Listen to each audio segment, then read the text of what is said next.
What's left? Uh-oh. Timber. Timber. We could use that as a blooper, or we could just continue. Welcome back to Baldor's News from the Farm. I'm Patrick Ahern. We're going to start off with a little update on avocados. Another week, maybe two, we should be back into the ripeness you like. The price will be coming down. Mexico was short, but they've started picking again, and everything should look rosy in a few weeks. Moving also locally, Long Island, the weather has been absolutely beautiful for Santa Farms on Long Island, and a lot of the local growers. Everything is coming on strong, especially up in Connecticut. We've got beautiful strawberries coming out of Pell Farms, and then Fantasy Fruit Farms in upstate New York by the Catskills. Beautiful blueberries and red currants. Absolutely great. I want to introduce to you a recent CIA graduate who joined our executive team at Baldor, Nick Altero. He's going to be doing some refractology on this. He's going to be telling us how ripe this fruit is, and we're going to be looking in and finding out just how good it is. So here we have my refractometer, and essentially what refractometers do is they measure the sucrose, or the sugar content of our fruits and vegetables.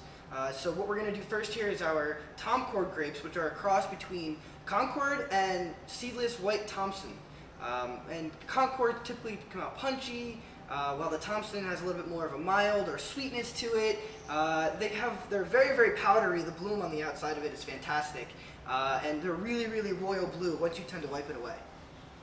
So how do you test this for sugar? Okay, so what we're going to do is the prism here on the refractometer, we just got to pick one guy here. And then you want to squeeze the juice out, just a couple drops. Let's see, one, we'll do two. Okay. All right, and then you want to make sure that you kind of get all the air bubbles out. And then all you want to do is look through the light. It uses the light, and you'll see on the inside, wow, that guy breaks about a 24.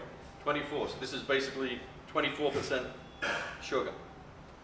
I think it's like what, one gram of sugar to 100 grams? Give or take, Yeah, okay. So basically 1 gram of sugar is 1% sweetness, and this is 23, 24 you said? Yes. That's pretty good. Yeah. Now, we did a little bit earlier. We can't do this obviously for everyone. We bricked this one earlier with 16. This is a Cavillon melon, originally from a small village in France. It's a Charente seed, grown in Cavillon. Just perfect temperature over in France to produce it. This is actually done in California, and they do a massive, fantastic job. It's a little bit smaller than the one you get from France, but super sweet, really delicious. Weiser is the family farm. I think they founded it in like 1977. He used to be a chemistry teacher. He just wanted to live off the land and live on the land. And that's exactly what he's doing, and he's doing a great job. That's the way to do it. So, cherry, what did this brick say?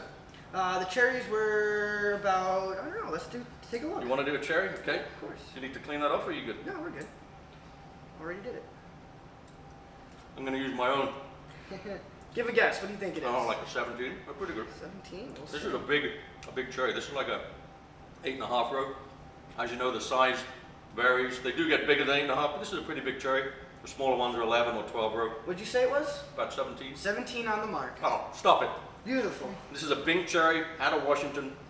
As you know, Washington, probably the last place we go before Canada. This is the last real good variety of Bings before we go to Canada. And I heard this year Canada's extending the season. They're going to grow some cherries higher up in the hill, extra elevation. We'll see how that works out. This is a Freilinger peach from southern Jersey. It's a great farm down there. It's a little tartar and a little misshapen, as you can see, compared to a California peach, but I quite like it. It doesn't bricks that high. It's got that nice tart-sweet combination. Leave it on your counter for a couple of days. It'll come up nice. What do you think, Nick? I mean, I love the crunch to it, and like you were saying before, you know, if you need to add a little sugar to it in your peach pie, then go for it. But it's overall, it's a really genuine peach. Yeah. You've heard about us talking about the capital of particular fruit. Well, Turlock is the capital of the melon. Coming very soon, the West Side melon, cantaloupes, honeydews, orange flesh, all kinds of mixed melons coming from the best area in the USA and potentially the world. Over to Nick. And you know, coming from the sales team, we noticed a lot of our customers love local. And speaking of local, our Long Island corn is a little late in the season, but it's coming in really good. Our Eckerton Hill Farm tomatoes are fantastic, and we're looking at Jersey eggplant by next week. And a just quick shout out to my recent wife, Christine. We married about 9 days ago. I love you, babe. This is Baldor's News from the Farm. Signing off, Patrick Ahern and Nick Altero. Thank you. 2 or 3 days for it to ripen up, just a little, make it a little softer. The bricks on this. We're gonna have to do the peaches again.